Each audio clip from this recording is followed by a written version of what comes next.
Assalamualaikum warahmatullahi wabarakatuh. Apa kabar pemirsa TVRI Sumatera Selatan dimanapun Anda berada? Senang sekali saya Arya Kasari kembali hadir menyapa Anda dalam podcast TVRI Bicara. Nah, kita ngobrolin yang lagi happening nih ya, Piala Dunia, gelaran Piala Dunia 2026 yang kebetulan TVRI sebagai official broadcasternya atau yang memegang hak siar dari Piala Dunia 2026 yang dikemas dalam Bola Gembira 2026. Nah, tentunya setiap pagelaran Piala Dunia ini menghadirkan euforia tersendiri bagi masyarakat di seluruh dunia, tidak terkecuali di Sumatera Selatan. Dari mulai nobar, nonton bareng, kemudian roda perekonomian juga berputar, UMKM hidup ya. Kemudian tidak hanya kuliner, tetapi juga bahkan jersey-jerseynya udah mulai terpampang ini ya, untuk mendukung negara-negara mana yang maju atau melaju di semifinal dan final Piala Dunia 2026. Dengan tema Bola Gembira, Nobar dan UMKM sudah hadir di studio hari ini Kak Oktariansyah SEMM yang merupakan pengamat ekonomi dari Universitas PGRI Palembang. Kita sapa terlebih dahulu. Kak Okta, apa kabar? Baik. Luar biasa nih. Ya. Ini kita ngobrolin masalah bola. Boleh. Yang lagi hangat-hangatnya ya, Piala Dunia 2026. Ini ngomong-ngomong Kak Okta memang pecinta bola juga? Iya, saya termasuk orang yang gemar dengan sepak bola ini. Okay. Hobi ya. Hobi ya. Iya. Dan juga menjadi pemerhati. Pemerhati juga. Oke. Nah, ini kalau kita lihat fenomena yang terjadi setiap gelaran Piala Dunia atau Bola Dunia 2026 ini terkhusus tahun ini kan pasti melibatkan banyak sektor, terutama di sektor ekonomi gitu ya, dari hidupnya UMKM. Kalau Kak Okta melihat fenomena ini sebenarnya seperti apa menurut pengamatan Kak Okta? Jadi dari sudut pandang ekonomi, bahwa nonton Piala Dunia 2026 di Palembang itu merupakan mesin uang mikro ya kalau dari sisi ekonomi ya. Yang dampaknya itu tentu berantai banget ya. Jadi ada 4 efek ekonomi yang kelihatan dari Piala Dunia 2026 ini.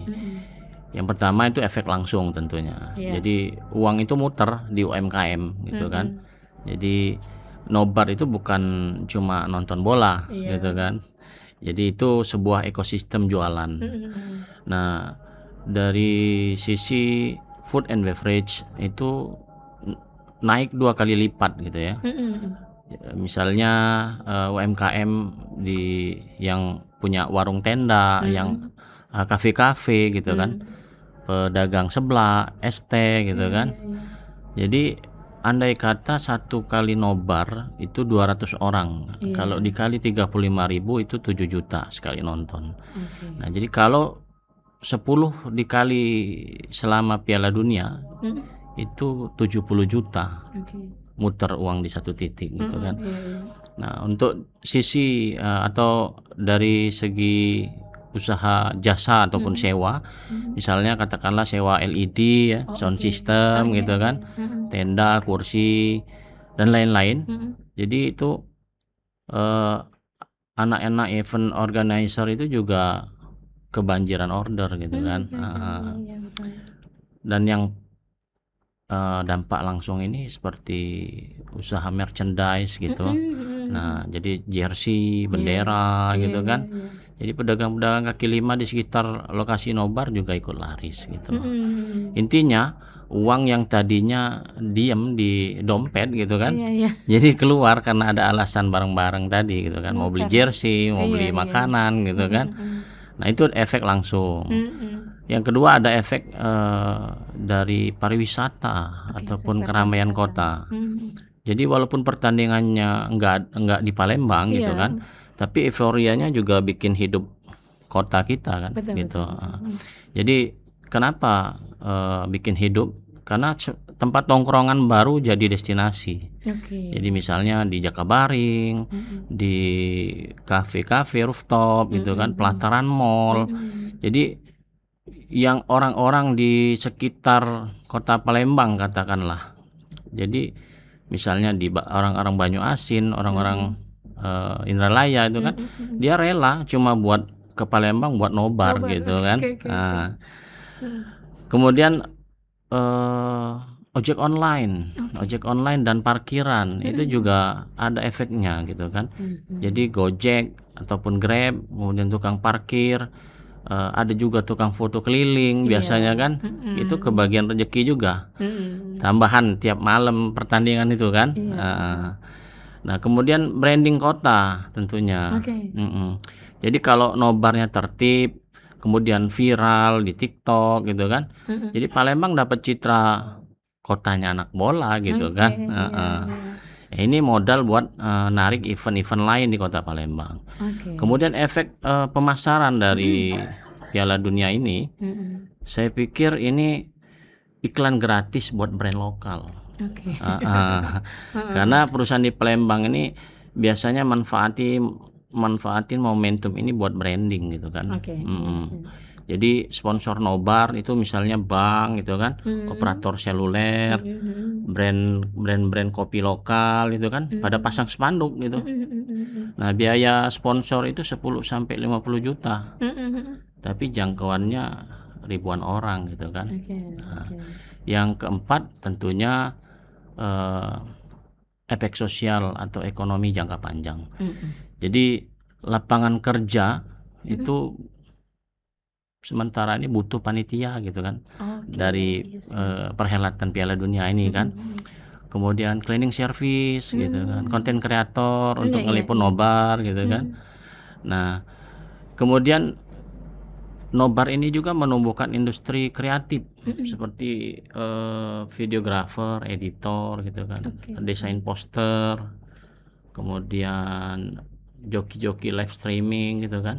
Nah skill ini kepake walaupun Piala Dunia udah selesai gitu kan. Tapi ada risiko. Risikonya jadi kalau nggak diatur bisa muncul pungli gitu kan. Ada pungli, ada macet, kemudian ada sampah yang berserakan di mana-mana gitu kan. Jadi Pemkot harus hadir buat atur perizinan gitu kan. Ditambah lagi kebersihan biar efek positifnya maksimal gitu. Itu menurut saya. Tapi kesimpulannya dari fenomena Piala Dunia 2026 ini, jadi stimulus konsumsi itu gratis. Jadi pemerintah nggak ngeluarin duit, tapi masyarakat sendiri yang menggerakkan ekonomi lewat euforia gitu. Kuncinya gimana caranya supaya dapat duit itu muter di Palembang, bukan lari ke brand luar gitu. Contoh, jadi wajibkan tenan-tenan UMKM lokal di nobar itu, bukan franchise gitu maksudnya. Jadi gitu. Jadi UMKM lokal ya. Diberdayakan gitu. Diberdayakan. Nah kalau sejauh ini dari perhelatan selama 1 bulan lebih ya katakanlah bola dunia ini, apakah sudah berjalan seperti itu menurut pengamatan Kak Okta? Kalau yang saya lihat sepengetahuan saya, ya di Palembang udah mulai berkembang ya UMKM ini ya. Jadi kita lihat di semua sisi sudut kota itu udah rame banget gitu. Bahkan udah sampai ke, katakanlah kalau saya sendiri tinggal di KM 10 di arah bandara itu. Jadi kalau kita maju lagi dari bandara itu udah banyak kegiatan-kegiatan nobar di daerah-daerah, padahal bukan di tengah kota gitu kan. Jadi memang udah dampaknya udah kerasa banget gitu kan. Jadi kalau kita lihat ini salah satu pelaku UMKM yang sangat diuntungkan ini adalah dari segi kuliner ya. Kuliner ya. Itu yang sangat diuntungkan. Dan jersey kan ya. Jersey merchandise tadi. Merchandise. Jadi mereka yang memang betul-betul hidup gitu ya. Nah kalau Kak Okta tadi katakan bisa 1 hari itu perputarannya sampai 70 juta. Sekota Palembang saja. Satu titik saja. Itu satu titik saja. Kalau dari Sumatera Selatan punya 18 kabupaten kota. Jadi kebayang kan berapa perputaran uang itu. Kalau informasi yang saya baca kemarin sampai sempat 5 triliun ya kalau seluruh Indonesia betul. Itu memang dampaknya sebegitu luar biasa ya. Benar. Walaupun di tengah-tengah efisiensi gitu kan. Soalnya kalau yang saya dengar ada beberapa mungkin katakanlah peserta nobar atau apa boncos nih bulan ini gitu ya. Itu apakah menjadi fenomena atau masalah baru gitu? Enggak juga sih, karena demam Piala Dunia ini kan kita udah sering ya. Emang seperti ini. Jadi event 4 tahunan sekali ini kan. Jadi memang kalau UMKM kecil itu kan kalau kegiatan apa ya, itu kadang-kadang nggak bisa masuk, nggak kena imbasnya gitu kan. Tapi kalau nobar ini kan semua bisa ngadain di mana, misalnya di pelataran tadi kan, di mall-mall, kita buka di mana, seperti di kafe-kafe itu kan. Jadi UMKM itu bisa masuk kemana saja gitu. Jadi memang betul-betul sektornya apa ya, dari segi perputaran ekonominya ini juga multiplier effect ya, bukan hanya sekedar makanan, kemudian merchandise tadi gitu. Tadi ada juga beberapa sektor ya yang menurut pengamatan Kak Okta, salah satunya mungkin ya sewa alat seperti itu ya, kemudian konten kreator juga. Jadi kalau Kak Okta melihat ini ya, selama 1 bulan perhelatan ini di Sumatera Selatan deh khususnya ya, nobar ini berarti menjadi salah satu cara yang efektif untuk meningkatkan perputaran ekonomi di Sumatera Selatan. Iya betul. Jadi nobar ini bukan sekedar hiburan ya. Jadi dia ini miniatur ekonomi dalam 1 malam. Anggap saja 1 titik nobar kita hitung kasarnya ya, misalnya perputaran uang itu sekali nobar skala menengah di Palembang itu 500 orang di pelataran atau mall katakanlah. Jadi perhitungannya itu kalau 500 orang dikali 40.000 itu totalnya 20 juta. Kemudian itu untuk konsumsinya itu. Kalau untuk parkirnya misalnya 200 motor katakanlah, dikali 3.000 ditambah 50 mobil dikali 5.000, itu totalnya 850.000. Untuk merchandise tadi 100 orang dikali katakanlah 50.000 misalnya, itu bisa menghasilkan 5 juta. Kemudian sewa IO katakanlah, ada perhitungan untuk LED, sound system, tenda, genset, itu kita ambil hitungannya 15 juta gitu kan. Kemudian sponsor ada 3 brand katakanlah, misalnya 10 juta. Jadi totalnya 30 juta. Ya, total 1 malam itu 70 juta, kurang lebih 70 juta 850. Itu baru 1 malam di 1 lokasi gitu kan. Jadi kalau dikali selama Piala Dunia 2026, jadi katakanlah 48 hari gitu kan, 104 pertandingan, ambil yang jam tayangnya prime time saja, itu misalnya 20 pertandingan besar ya, jadi 70,8 juta dikali 20, itu uangnya perputarannya itu 1,4 miliar untuk 1 kali titik nobar. 1 kali titik nobar itu ya. Jadi itu di Palembang ada berapa titik gitu kan? Di Jakabaring, di PS, mall, OPI, kafe, termasuk di TVRI sendiri gitu. Termasuk di TVRI sendiri. Belum termasuk itu efek bergandanya. Jadi banyak ada efek bergandanya, ada multiplier effect itu gitu kan. Kemudian apa ya? Pajak juga termasuk ya Pak ya. Karena pajak restoran gitu misalnya kan 10%. Kemudian pajak reklame, kemudian retribusi tempat, itu kan masuk ke kas Pemkot. Jadi juga menambah PAD daerah juga ya gitu. Kemudian tenaga kerja tadi sudah saya singgung tadi di awal. Jadi 1 kali nobar itu butuh sekitar 15 sampai 20 orang gitu kan. Baik itu panitia, keamanan, kasir, cleaning service. Jadi kalau 20 pertandingan dikali 10 total 10 titik sama dengan 2.000 tenaga kerja yang dibutuhkan. Luar biasa. Jadi menyerap tenaga kerja baru juga seperti itu ya. Betul.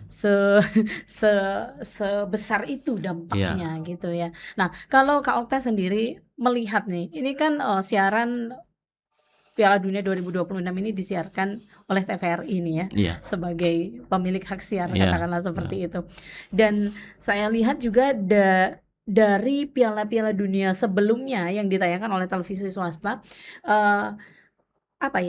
perputaran roda ekonomi UMKM begitu dilibatkan itu justru pada saat ini gitu loh. Terlihatnya pada saat ini. Kalau Kak Okta melihatnya, apakah memang memang seperti itu kah? Atau karena memang ini program dari Presiden Prabowo untuk melibatkan para UMKM dalam kegiatan nobar atau memang seperti apa?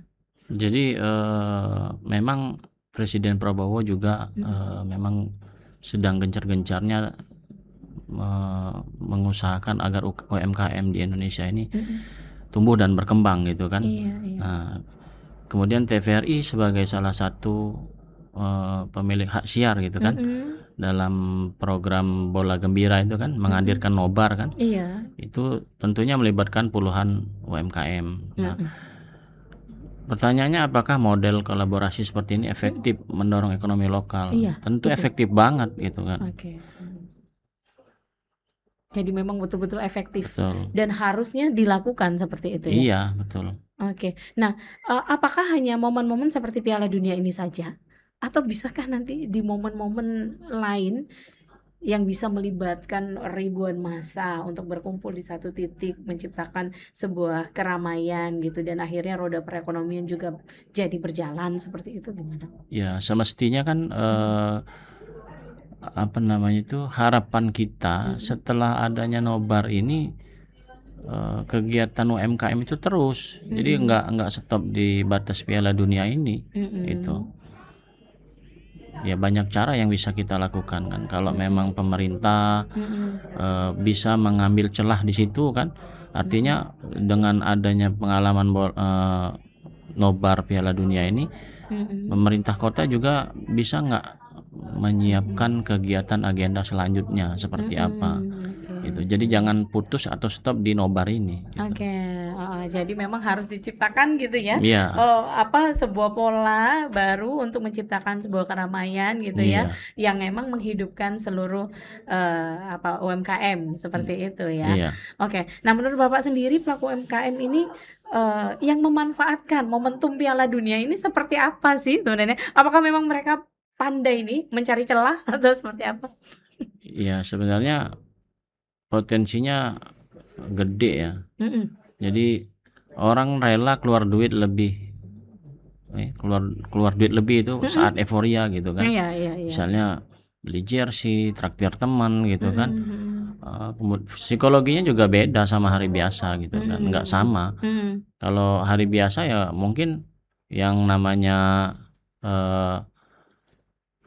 traktir teman itu jarang-jarang gitu kan. Iya. Tapi ada catatannya gini. Jadi potensi yang segede ini bisa hilang kalau semua yang jualan itu brand luar gitu. Kemudian nggak tertib. Jadi rusuh katakanlah, sampah numpuk di mana-mana gitu kan. Jadi otomatis nanti pemerintah kota juga kapok gitu. Jadi memang harus kita perhatikan benar gitu kan.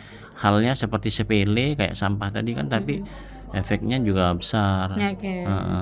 Jadi memang betul-betul efek dominonya begitu besar ya Pak ya, dengan siaran Piala Dunia ini. Nah, mungkin juga ini kan menjadi sorotan juga gitu ya, dari segi pemerintah mungkin seperti itu, untuk bisa nih memanfaatkan ternyata kegiatan-kegiatan seperti ini sangat efektif untuk meningkatkan perekonomian dan kesejahteraan masyarakat seperti itu ya. Nah, kira-kira setelah Piala Dunia usai nih program-program apa sih yang seharusnya bisa dilakukan oleh pemerintah agar bisa menciptakan kegiatan-kegiatan seperti ini gitu, menjadi magnet tersendiri bagi masyarakat, katakanlah seperti itu. Programnya gitu. Kira-kira menurut Kak Okta apa nih yang harus dilakukan pemerintah? Jadi pemerintah itu harus punya program yang bisa mengena ke para pelaku UMKM gitu ya. Ke masyarakat juga gitu ya. Misalnya UMKM kuliner gitu kan misalnya ya. Jadi sektor yang paling diuntungkan dalam nobar ini kan UMKM kuliner tadi kan. Nah, jadi kalau saat nonton bareng itu kan, jadi banyak yang harus disiapkan kan. Nah, di situ pemerintah bisa nggak hadir dan mencermati apa sih yang dibutuhkan para pelaku UMKM di situ kan. Nah, misalnya kegiatan-kegiatan yang memang bisa menghimpun para UMKM gitu. Kemudian masyarakat Kota Palembang ini haus di bidang apa gitu kan. Kalau saya lihat sebenarnya untuk olahraga warga Kota Palembang ini juga euforianya sangat tinggi ya.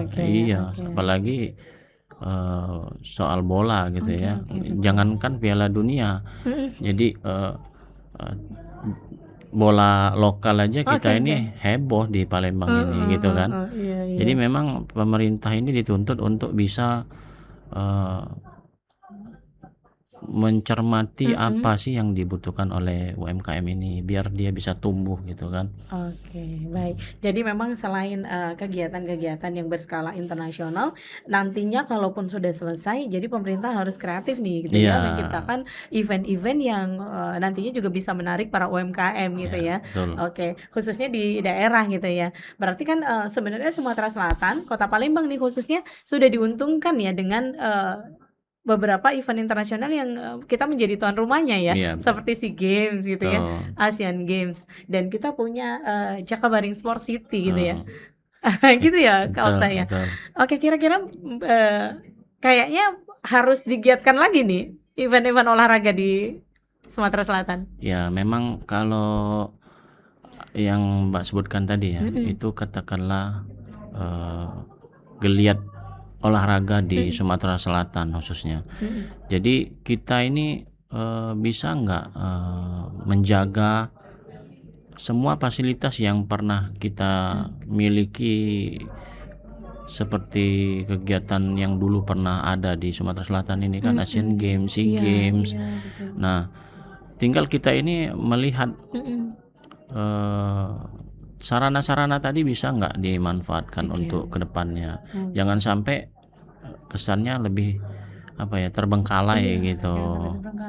Betul. Jadi memang harus dibaca ya peluang-peluang seperti itu. Nah, ini kan sudah babak semifinal sudah terlewati ya, kita tinggal menunggu babak final nih untuk gelaran Piala Dunia, siapa yang akan menjadi juara. Dan kemarin semifinal itu begitu ramai gitu ya, penonton yang nobar seperti itu, dan final ini juga pastinya akan lebih ramai lagi gitu ya. Ini menurut Kak Okta seperti apa nih untuk closing statement? Mungkin ada himbauan untuk para pelaku UMKM juga, untuk para pecinta bola juga gitu kan, dan juga untuk tim pemerintah dan tim keamanan, katakanlah seperti itu.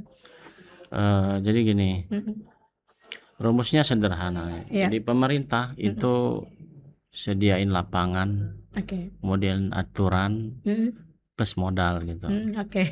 Kemudian media, katakanlah TVRI kan, sediain panggung, kemudian tingkatkan kepercayaan dan promosi gitu.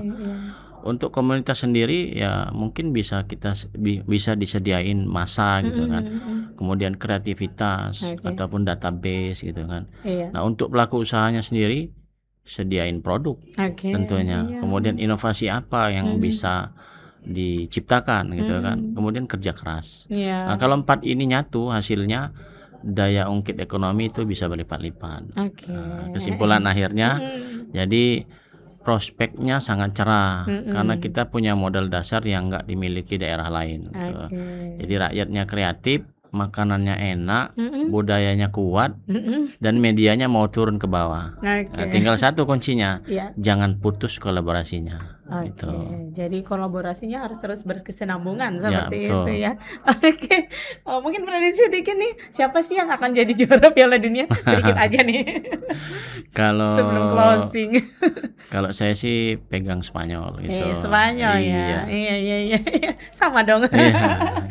Ya nggak apa-apa. Oke, terima kasih Kak Okta kehadirannya hari ini. Kita membahas mengenai tentang yang memang betul-betul spesifik ya, tentang Piala Dunia, nobar, dan juga UMKM yang begitu hidup seperti itu atas gelaran Piala Dunia ini. Dan mungkin sedikit lagi harapannya dari gelaran ini setelah berakhir seperti apa sih?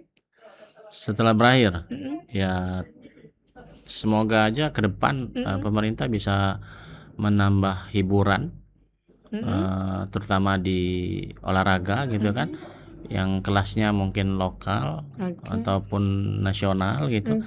Jadi UMKM tidak putus ataupun mati gara-gara Piala Dunia gitu kan. Oke, Jadi tetap jangan dilanjut. Oh, jangan terputus di Piala Dunia aja Iya, ya. betul. Oke, kalau nanti nonton aja di TVRI. Boleh? Kalau Iya.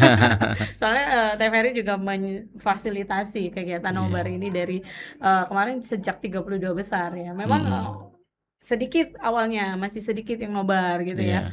Memang pas ramenya sudah pas 18 besar Betul. menuju ke final Biasa. ini. Final ini yang paling rame ya Benar. dan ditunggu-tunggu, dan kayaknya mungkin UMKM juga akan lebih banyak seperti itu. Kalau tadinya hanya 5 tenan atau 10 tenan, mungkin bisa Bisa akan ditambah. lebih ramai Rame gitu lagi. ya. Luar biasa Kak Iya. Okta. Kak Okta, terima kasih atas kehadirannya di Sama-sama. studio podcast hari ini. Iya. Terima kasih juga sudah berbagi nih. Iya. Tentunya harapan kita setelah Piala Dunia akan ada event-event lainnya yang juga bisa menghidupkan roda perekonomian Betul. masyarakat di Sumatera Selatan ya. Oke, baik, sekali lagi terima kasih Kak Okta. Iya, sama-sama. Dan pemirsa, terima kasih atas perhatian Anda dalam podcast TVRI Bicara kali ini. Akhirnya saya Arika Sari mewakili kerabat kerja bertugas undur diri dan sampai jumpa.